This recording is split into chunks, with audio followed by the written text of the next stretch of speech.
오늘은 예수님의 발자취를 따라가 봅니다. 복음서를 근거로 해서 예수님은 어떤 길을 걸어가셨는가? 제자를 부르실 때 책을 펴라, 읽어라, 외워라 그렇게 하시지 않고 나를 따라오라고 하셨습니다. 바울은 빌립보서에서 1장의 그리스도의 심장, 2장의 그리스도의 마음, 3장의 그리스도의 지식, 4장의 예수 그리스도의 삶을 가르쳤습니다. 오늘날 많은 사람들은 성경을 많이 알고 있습니다. 공부도 많이 합니다. 그런데 정작 예수의 형상을 따라가는 사람은 그리 많지 않습니다. 저는 7가지로 논해봅니다. 첫째는 성령의 출생입니다. 그분은 하나님의 성품도 가지시고 사람의 성품도 가지셨습니다. 신인, 양성, 동성설, 하나님의 언어와 사람의 언어를 논하십니다. 그의 인생을 말할 때 피곤하시고 때로는 배고프시고 때로는 눈물과 슬픔을 보이시고 때로는 노하시고 책망하셨습니다. 예루살렘 성전에 들어가서 기물을 파손하셨습니다. 그분의 모습입니다. 마태복음 20장 1장 20절 21절에 보면 이 일을 생각할 때 주의 사자가 현몽하여 가로되 다윗의 자손 요셉아 내 아내 마리아 데려오기를 무서워하지 말라. 그에게 잉태된 자는 성령으로 된 것이라. 아들을 낳으리니 이름을 예수라 하라. 이는 그가 자기 백성을 그들의 죄에서 구원할 자이심이라. 예수님은 자주 인자라는 말씀을 많이 하셨습니다. 즉 사람의 아들이라는 뜻입니다. 사람이라는 뜻입니다. 완전한 사람이라는 뜻입니다. 그런데 이 사람이 사람으로 나타날 때 성령의 임재하심이 계셨습니다. 그래서 성령의 잉태라고 말합니다. 아브라함의 아내 사라에게도 말씀을 심으셨습니다. 엘리사벳, 마리아, 하나님의 사자를 보내서 말씀을 심으셨습니다. 명년 이맘때 창세기 17장 1절 이하에 보면 아브라함이 99세 때에 여호와께서 아브라함에게 나타나서 그에게 이르시되 나는 전능한 하나님이라. 너는 내 앞에 행하여 완전하라. 내가 내 언약을 너와 너 사이에 두어 너를 크게 번성하게 하리라 하시니 아브라함이 엎드렸더니 하나님이 또 그에게 말씀하여 이르시되 보라 내 언약이 너와 함께 있으니 너는 여러 민족의 아버지가 될지라. 이제 후로는 내 이름을 아브라함이라 하지 아니하고 아브라함이라 하리니 이는 내가 너를 여러 민족의 아버지가 되게 함이니라. 내가 너로 심히 번성하게 하리니 내가 내게서 민족들이 나게 하며 왕들이 내게로부터 나오리라. 성령의 임재. 우리가 하나님 앞에 부름 받는 것도 중요하지만 성령의 임재가 있어야 합니다. 예수님은 니고데모에게 말씀하시기를 거듭나지 아니하면 물과 성령으로 거듭나지 아니하면 즉 위로부터 나지 아니하면 하나님의 나라를 볼 수 없다고 했습니다.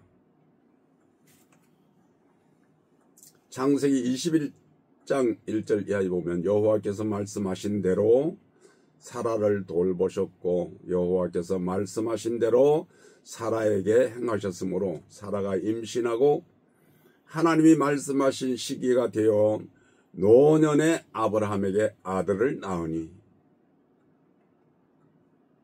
아브라함이 그에게 태어난 아들 곧 사라가 자기에게 낳은 아들을 이름하여 이삭이라고 하였고 말씀이 있습니다. 믿음의 사람들 성령의 임재를 믿고 아들을 낳습니다.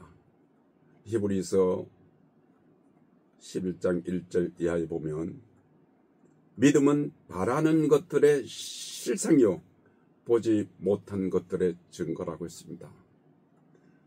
지식을 가지 전에 믿음을 먼저 가지면 그것이 실상으로 우리에게 임재하시는 것입니다. 믿음으로 아브라함은 부르심을 받았을 때 순종하여 장래의 유업으로 받을 땅에 나아갈새 갈 바를 알지 못하고 나갔으며 알고 가는 것은 지식이죠. 알지 못하게 나갔으며 또 믿음으로 사라 자신도 나이가 많아 단산하였으나 잉태할 수 있는 힘을 얻었으니 이는 약속하신 일을 미쁘신 줄 알았습니다. 아브라함의 가정에도 그러하듯이 사라의 가정에도 마리아의 가정에도 성령의 지시가 있었습니다. 말씀의 생명을 심었습니다. 그래서 육을 입으시고 땅에 오셨습니다. 우리가 주님을 따를 때 성령의 임재로 인해서 거듭남이 있어야 됩니다. 성령의 역사가 있어야 됩니다. 성령의 인도하심을 따라서 나아가야 합니다. 그것이 예수님의 발자취를 따라가는 것입니다. 누가복음 1장 26절 38절의 내용을 보면 여섯째 달에 천사 가브리엘이 하나님의 보내심을 받아 갈릴리 나사렛이라는 동네에 가서 다윗의 자손 요셉이라 하는 사람과 약혼한 처녀에게 이르니 그 처녀의 이름은 마리아라. 여기에 중요한 말씀이 있습니다. 그에게 들어가 이르되 은혜를 받은 자여 평안할지어다. 주께서 너와 함께 하시도다. 은혜 받은 사람. 부족하고 모자람이 있다고 할지라도 하나님의 은혜를 받으면 하나님의 쓰는 도구가 될 수가 있습니다. 그 뒤에 마리아의 기도를 보면 마리아의 찬송에 보면 비천한 종이라고 고백을 했습니다. 그런데 하나님의 은혜를 받았습니다. 천사가 대답하여 이르되 성령이 너에게 임하시고 지극히 높으신 이의 능력이 너를 덮으시리니 이러므로 나실 바 거룩한 이는 하나님의 아들이라 일컬음이라. 마리아는 나는 사내를 알지 못한다고 했습니다. 그런데 하나님의 천사는 성령이 덮으셨다고 했습니다.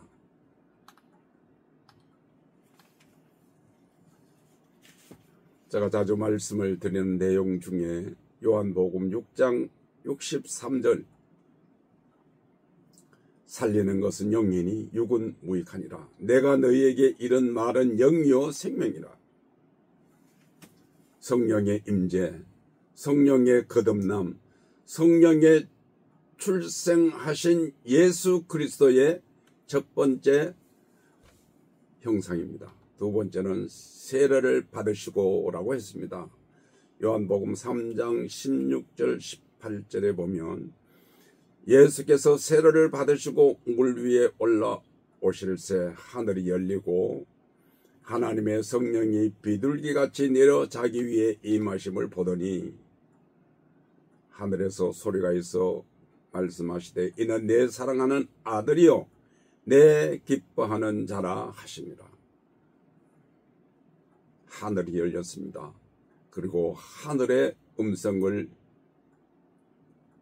받았습니다. 세례, 서신서에 많이 이 세례라는 용어를 쓰고 그 의미가 무엇인지를 설명하고 있습니다. 세례는 죽음이라고 했습니다. 우리가 예수 그리스도의 세례에 참여하면 장사 지낸 바가 되고, 골로새서 2장 1절에 너희가 세례로 그리스도와 함께 장사되고 또 죽은 자들 가운데서 그를 일으키신 하나님의 역사를 믿음으로 말미암아 그 안에서 함께 일으키심을 받았느니라.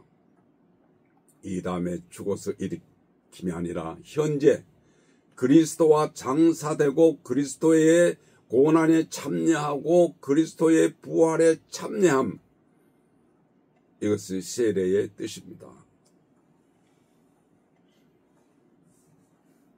세 번째 그리스도의 형상은 광야를 통과하심입니다.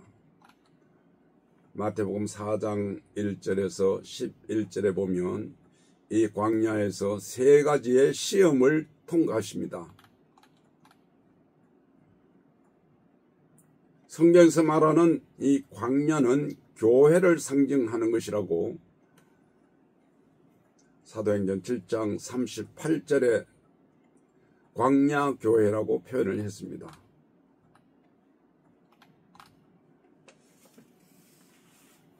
우리는 이 시험 앞에 자주 낙방할 때가 있습니다.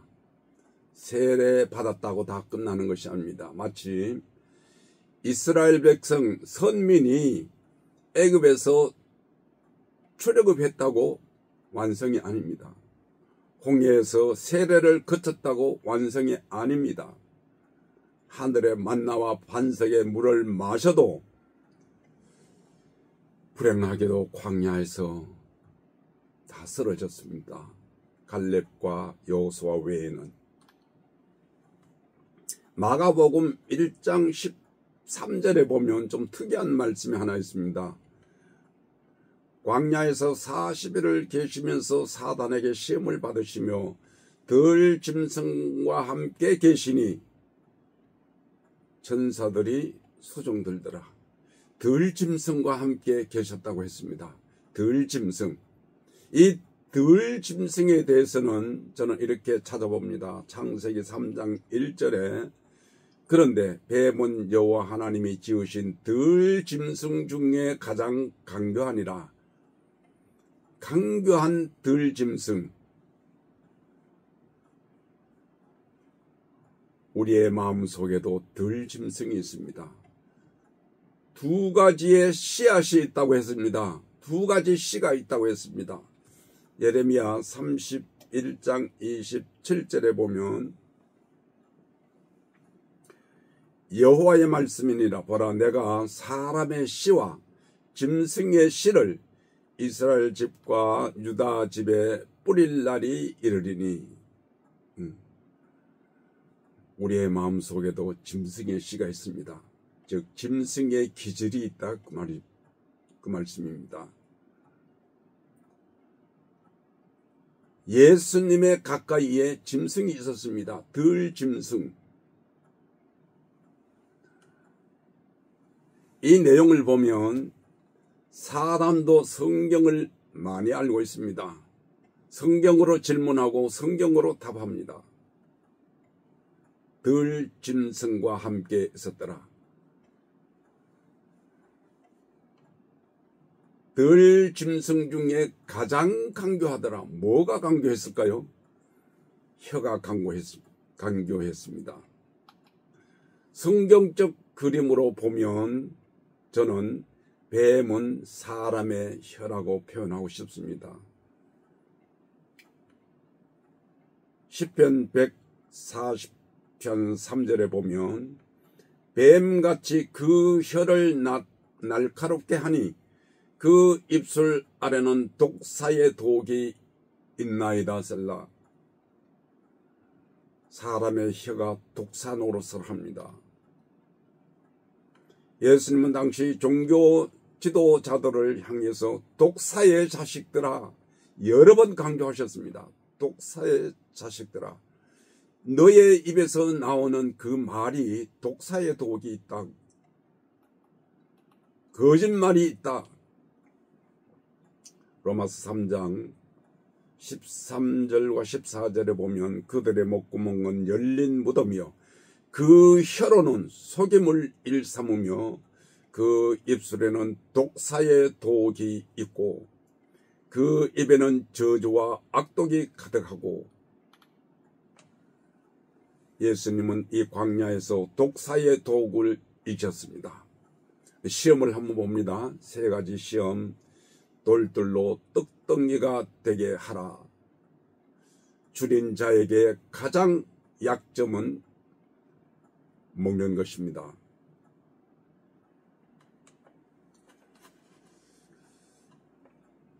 약점을 이용하는 겁니다. 맹수들은 산악지대나 광야에나 들판에서 먹이를 잡을 때 약점을 이용합니다. 무슨 약점? 약한 자, 어린 자, 외톨이로 떨어져 나온 자, 병들어 비실비실 하는 자, 먹이가 됩니다. 이 돌들로 떡덩이가 되게 하라. 예수님이 못하실 일은 아니지만 사단이 시키는 일은 하지 않았습니다.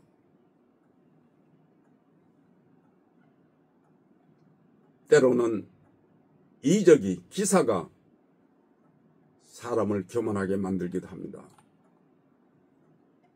요한복음 10장 41절에 보면 많은 사람이 왔다가 말하되 요한은 아무 표적도 행하지 아니하였으나 요한이 이 사람을 가리켜 말한 것은 다 참이라. 요한이 이적 행할 수 있는 능력이 없었을까요? 구름같이 몰려드는 그 무리 중에서 이적을 행했으면 얼마나 유명세를 떨쳤겠습니까? 그런데 요한은 이적을 행하지 않았습니다.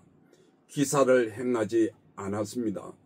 오직 예수 그리스도를 안내하는 길만 했습니다. 이적과 기사가 타락하게 만듭니다. 저는 그런 지도자들을 많이 봤습니다.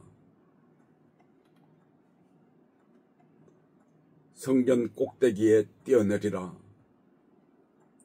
높은 곳을 좋아하는 지도자들의 유혹. 잔칫집에서 높은 자리에 앉고 길거리에서 인사받기를 좋아했던 마태복음 23장 33절에 뱀들아 독사의 새끼들아 너희가 어떻게 지옥의 판결을 피하겠느냐. 높은 자리. 왜 성전 꼭대기일까요? 성전에서 높은 자리를 가장 많이 차지한다는 것입니다. 성전 꼭대기입니다. 성전 꼭대기. 세 번째는 내게 경배하면 천하만국을 주겠다. 소유권의 유혹입니다. 많은 것의 축복, 넓은 것의 축복. 오늘날 타락한 지도자들의 유혹입니다. 불교 지도자는 무소유에 대해서 강론을 많이 하는데 기독교 지도자들은 없습니다. 왜? 많은 소유권이 축복이라고 생각하고 축복으로 가르치기 때문입니다. 그래서 예수님을 따라가겠습니까? 그래서 예수님의 형상을 닮아가겠습니까?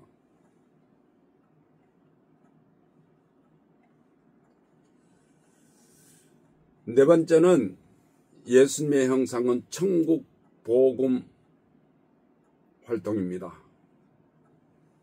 복음. 바쁜 시간을 보냅니다. 성경에 보면 식사할 겨를도 없더라. 마가복음에 2번 나옵니다. 피곤하여 배를 타고 가시면서 고물게서 주무시더라. 그런 말씀이 있습니다. 고린도전서 4장 15절에 내가 복음으로 너희를 낳았다. 우리는 복음으로 새로 태어나야 됩니다. 우리의 삶이 복음화가 되어야 됩니다. 마태복음 4장 17절에 이때로부터 예수께서 비로소 전파하여 이르시되 회개하라. 천국이 왕국이 가까웠느니라. 이 천국 복음은 숨겨진 보화와 같아서 아무에게나 볼 수가 없습니다. 발견이 되었다고 하더라도 자기의 소유를 팔지 못해서 내 것으로 만들지 못합니다. 구경만 합니다. 지식만 가지고 있습니다. 고린도전서 3장 9절에 우리는 하나님의 동력자들이요 너희는 하나님의 밭이요 하나님의 집이니라. 하나님의 경작지에서 내가 모든 것을 내 혼자 먹으면 절도요 강도가 되는 것입니다. 대접을 받기를 원하면 서로 대접해야 됩니다. 바울은 이렇게 고백합니다. 고린도후서 4장 6절 7절에 어두운데 빛이 비치리라 말씀하셨던 그 하나님께서 예수 그리스도의 얼굴에 있는 하나님의 영광을 아는 빛을 우리 마음에 비쳤느니라. 우리가 이 보배를 질그릇에 가졌으니 이는 심히 큰 능력은 하나님께 있고 우리에게 있지 아니함을 알게 합니다. 우리는 깨어지기 잘하는 질그릇과 같습니다. 그런데 이 질그릇에 진리의 보화를 담으면 참 귀한 그릇이 되는 겁니다.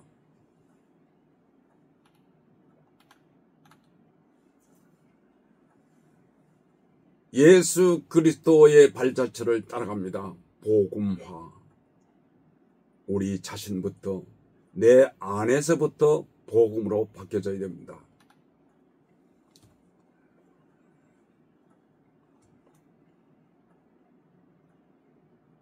다섯 번째 예수의 형상은 나를 따르라.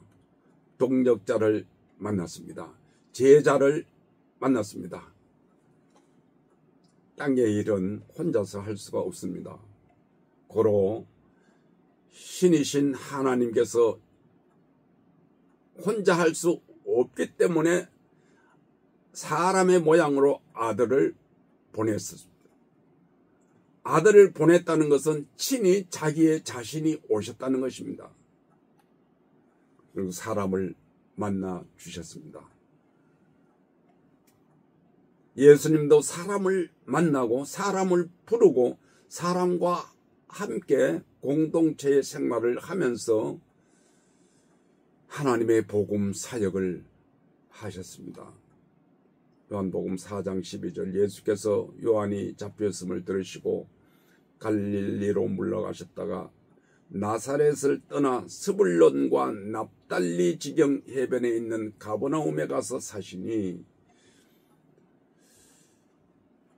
이 스불론 땅과 납달리 땅과 요단강 저편 해변길과 이방의 갈릴리여 흑암에 앉은 백성의 큰 빛을 보았고 사망의 땅과 그늘에 앉은 자들에게 빛이 비쳤도다 하였느니라. 이때로부터 예수께서 비로소 전파하여 이르시되 회개하라 천국이 가까웠느니라. 왕국이 가까웠느니라. 이방의 갈릴리여 흑암의 백성, 그 흑암의 백성들이 모여있는 그곳에 천국 사역을 시작하셨습니다. 흑암이 있는 곳에 생명의 빛을 비추면 흑암이 변해집니다. 먼저 우리의 마음에 빛을 받아야 됩니다. 복음의 사역입니다. 가장 낮은 곳에서 시작하셨습니다. 왜 예루살렘에서 시작하지 않았을까요? 그들은 종교적인 부요한 자가 되어서 성전 꼭대기에 앉아서 영접할 은혜를 받지 못했습니다. 제가 자주 쓰는 단어가 하나 있습니다. 낮은 곳에 서면 세상이 잘 보인다. 예수님도 낮은 곳에서부터 시작하셨습니다. 그리고 실패한 어부들을 향해서 나를 따라오라. 내가 너희를 사람을 낚는 어부가 되게 하리라고 하셨습니다. 여섯 번째는 말씀으로 우리가 거듭나야 됩니다. 말씀의 변화입니다. 말씀의 성숙입니다. 마태복음 28장 18절 이하에 예수님 마지막으로 제자들에게 하신 말씀입니다. 예수께서 나와 말씀하여 이르시되 하늘과 땅의 모든 권세를 내게 주셨으니 그러므로 너희는 가서 모든 민족을 제자로 삼아 아버지와 아들과 성령의 이름으로 세례를 베풀고 내가 너희에게 분부한 모든 것을 가르쳐 지키게 하라. 볼지어다 내가 세상 끝날까지 너희와 함께 있으리라. 세상 끝날까지 너희와 함께 있으리라. 야고보서 1장 18절 이하에 보면 그가 그 피조물 중에 우리를 한 첫 열매가 되게 하시려고 자기의 뜻을 따라 진리의 말씀으로 우리를 낳으셨느니라. 말씀으로 거듭나야 됩니다. 말씀이 보여져야 됩니다. 말씀이 우리의 심령에 움직여야 됩니다. 베드로전서 1장 23절에 너희가 거듭난 것은 썩어질 씨로 된 것이 아니요 썩지 아니할 씨로 된 것이니 살아있고 항상 있는 하나님의 말씀으로 되었느니라.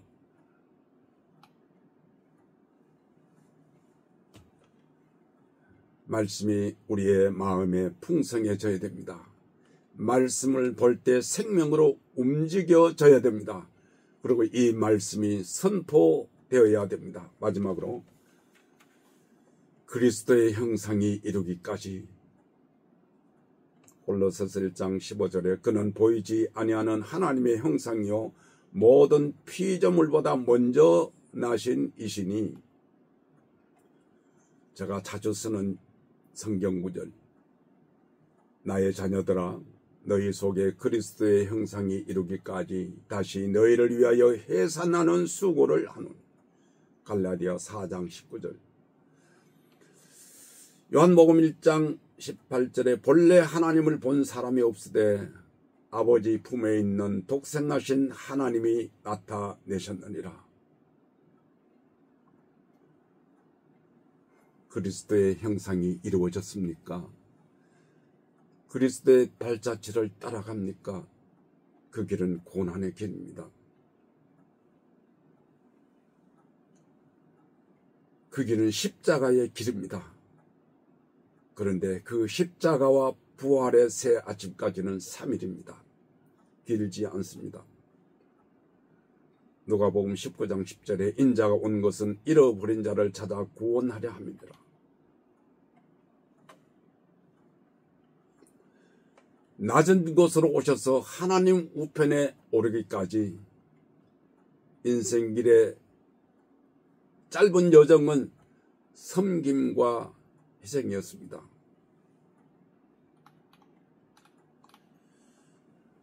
오늘 이 시간에 이 말씀을 통해서 그리스도의 발자취를 따라가 봤습니다. 우리가 그리스도화 되어야 됩니다. 고린도후서 3장 6절 17절에 그가 또한 우리를 새 언약의 일꾼 되기에 만족하게 하셨으니 율법 종문으로 하지 아니하고 오직 성령으로 함이니 율법 조문은 죽이는 것이요 영은 살리는 것이니라. 주는 영이시니 주의 영이 계신 곳에는 자유가 있느니라. 요한일서 3장 2절에 사랑하는 자들아 우리가 지금은 하나님의 자녀라. 장래에 어떻게 될지는 아직 나타나지 아니하였으나 그가 나타나시면 우리가 그와 같을 줄을 아는 것은 그의 참모습 그대로 볼 것이기 때문이다. 우리가 그리스도화 되어야 된다는 말씀입니다. 그런데 물이 좋지 않으면 열매가 익지를 못합니다. 열왕기하 2장 19절 이하에 보면 그 성읍 사람들이 엘리사에게 말하되 우리 주인께서 보시는 바와 같이 이 성읍의 위치는 좋으나 물이 나쁨으로 토산이 익지 못하고 떨어집니다. 익지 못하고 과일이 떨어집니다. 왜 그러냐 하면 물이 좋지 않기 때문입니다.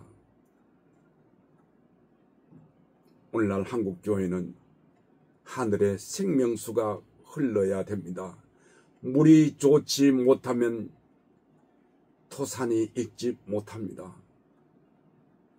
그래서 예수의 그림자를, 예수의 형상을 찾기가 어렵습니다.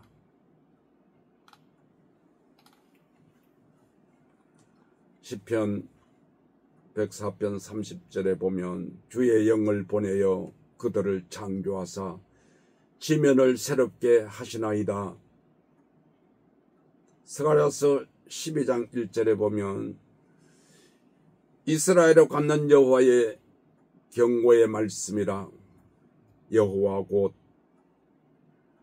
하늘을 펴시며 땅에 터를 세우시며 사람 안에 심령을 지으신 이가 이르시되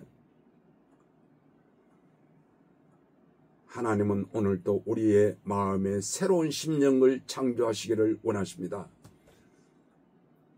처음에도 말씀으로 창조하듯이 예수께서 말씀으로 오셨듯이 말씀이 육신을 입고 오신 것처럼 참신앙은 예수 그리스도를 따라가는 길입니다. 그 길은 인자 곧 사람의 아들의 길입니다. 에덴을 회복하고 그의 형상을 닮아가는 것입니다. 육의 사람이 영의 사람으로 변화받는 것입니다.